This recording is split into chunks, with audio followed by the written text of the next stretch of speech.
आज के इस विशेष विश्लेषण में सीधे प्रवेश करते हैं। आज हम आध्यात्मिक कैलेंडर के सबसे शक्तिशाली और सच कहा जाए तो सबसे फलदायी व्रत के दिन की गहराई में जाने वाले हैं। निर्जला एकादशी।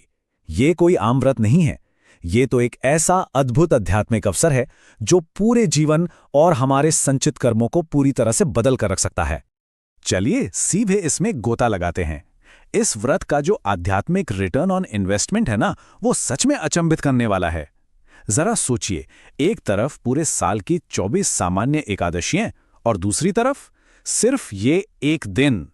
जी हां, सिर्फ इस एक दिन बिना पानी पिए यानी निर्जल व्रत रखने से पूरे एक साल की सभी 24 एकादशियों के बिल्कुल बराबर पुण्य मिल जाता है। क्या ये एक कमाल का अवसर नहीं है? तो इसे भीमसेनी एकादशी क्यों कहा जाता है? इसके पीछे की पौराणिक कथा और इसका सांस्कृतिक महत्व बहुत गहरा है। देखिए, महाभारत के अत्यंत शक्तिशाली योद्धा भीमसेन ने एक बार महर्षि वेद व्यास जी से बड़ी ही व्याकुलता में कहा था, महर्षि, मेरे पेट में वृक्ष नाम की एक आग है। मैं सब कुछ बर्दाश्त कर सकता हूं, लेकिन भूख नहीं। सच कहूं तो यह एक ऐसी मानवीय उलझन है जिसे हम सब आसानी से समझ सकते हैं। भीमसेन हर एकादशी का व्रत कर ही नहीं पाते थे। तब महर्षि वेद व्यास ने उन्हें आध्यात्मिक मुक्ति के लिए एकदम अचूक उपाय के रूप में इसी विशेष व्रत का मार्ग दिखाया था। अब बात करते हैं व्रत से पूर्व और व्रत के नियमों की, जो कि पूर्ण पवित्रता का एक स्पष्ट मार्ग है। तो यहाँ सबसे अहम बात यह है कि असल तैयारी तो एक दिन पहले यानी दशमी तिथि से ही शुरू हो जाती है। दशमी के दिन पूर्ण ब्रह्मचर्य का पालन करना होता है और प्याज, लहसुन या चावल जैसे तामसिक भोजन से पूरी तरह दूर रहना होता है।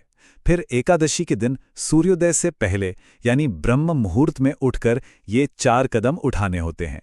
पहला, गंगा जल वाले पानी से स्नान। दूसरा, हाथ में थोड़ा सा जल, एक सिक्का और एक फूल लेना। तीसरा, 3 बार ओम विष्णु का जाप करना। और चौथा, अपना संकल्प बोलकर भगवान विष्णु के चरणों में वह जल अर्पित कर देना। अब आगे बढ़ते हैं भगवान नारायण को समर्पित अनुष्ठान, प्रार्थना और प्रसाद की ओर। इस दिन लड्डू गोपाल जी को पंचामृत से स्नान कराना चाहिए। दूध, दही, घी, शहद और चीनी, इन 5 चीजों के मिश्रण और शुद्ध गंगा जल से एक शंख का उपयोग करते हुए यह पवित्र स्नान कराया जाता है।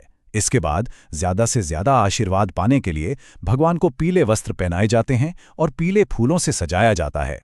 इसके साथ ही एक बहुत ही पवित्र दान भी किया जाता है, मिट्टी के घड़े का दान। एक साफ मिट्टी के घड़े में पानी भरें, उसमें 1 रुपए का सिक्का और एक कमल गट्टा डालें। फिर इसे किसी विष्णु मंदिर, स्कूल या प्याऊ पर दान कर दें। मान्यता है कि यह विशेष दान करने से और छत पर पक्षियों के लिए पानी रखने से सोई हुई किस्मत अचानक जाग उठती है और घर में साक्षात माता लक्ष्मी का आगमन होता है। आइए आगे बढ़ते हैं और देखते हैं कि यह सब कैसे और भी गहरा होता जाता है। यहाँ अंक 12 का बहुत ही खास महत्व है। इस दिन तुलसी के पौधे के चारों ओर एक लाल धागा बांधा जाता है और उसमें ठीक 12 गांठें लगाई जाती हैं। और हर एक गांठ लगाते समय क्या करना है? 12 अक्षरों वाले महामंत्र ओम नमो भगवते वासुदेवाय का जाप। लेकिन ठहरिए, यहाँ एक बहुत ही सख्त नियम है। निर्जला एकादशी के दिन तुलसी के पौधे को छूना या उसके पत्ते तोड़ना बिल्कुल मना है। ऐसा इसलिए क्योंकि माना जाता है कि माता तुलसी स्वयं भी भगवान नारायण के लिए ये कठोर निर्जल व्रत रख रही होती हैं। तो उपाय क्या है? पूजा के लिए जरूरी 12 पत्ते दशमी के दिन ही तोड़कर रख लेने चाहिए। 12 गांठों के बाद एक और महत्वपूर्ण संख्या है 11। गहरी भक्ति के साथ तुलसी माता की 11 परिक्रमाएं की जानी चाहिए और परिक्रमा करते हुए अपनी मनोकामनाओं का स्मरण करने से वे निश्चित रूप से पूर्ण होती हैं। अब इस स्लाइड के बारे में जो बात वाकई दिलचस्प है वो ये है कि जो लोग शारीरिक कमजोरी के कारण बिना पानी का निर्जल व्रत नहीं रख सकते, उनके लिए फलाहार का भी विधान है। फलाहार में भी नियमों का कड़ाई से पालन करना होता है। टमाटर, खट्टे फल, गाजर या मूली जैसे खाद्य पदार्थ पूरी तरह से वर्जित हैं। इसके बजाय लौकी, आलू, अरबी, सेंधा नमक और काली मिर्च को फलाहार में शामिल किया जा सकता है। इन नियमों के साथ व्रत करने पर भी पूर्ण फल की ही प्राप्ति होती है। तो अब उस समय की बात करते हैं जिसका बड़ी बेसब्री से इंतजार रहता है, साल 2026 के लिए ब्रह्मांडीय समय और तिथियां। और ये बहुत ही शानदार तरीके से दर्शाता है कि तिथियों का गणित कैसे काम करता है।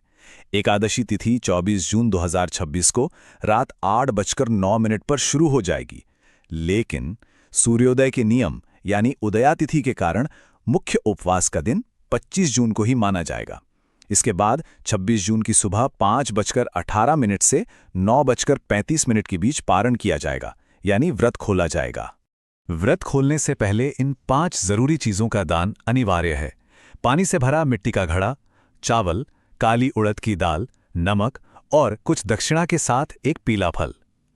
भगवान का चरणामृत लेने से पहले किसी योग्य ब्राह्मण या जरूरतमंद को ये दान जरूर करना चाहिए। तो इन सब बातों को जानने के बाद एक बहुत ही गहरा सवाल सामने आता है, क्या हमारी भक्ति इतनी मजबूत है कि हम इस परम आध्यात्मिक अनुशासन को अपनाकर जीवन भर के कर्मों को शुद्ध कर सकें? ये दिन हमें खुद को पहचानने का एक अद्भुत मौका देता है। इस पर जरूर विचार कीजिएगा। आज के इस विश्लेषण से जुड़ने के लिए बहुत बहुत धन्यवाद।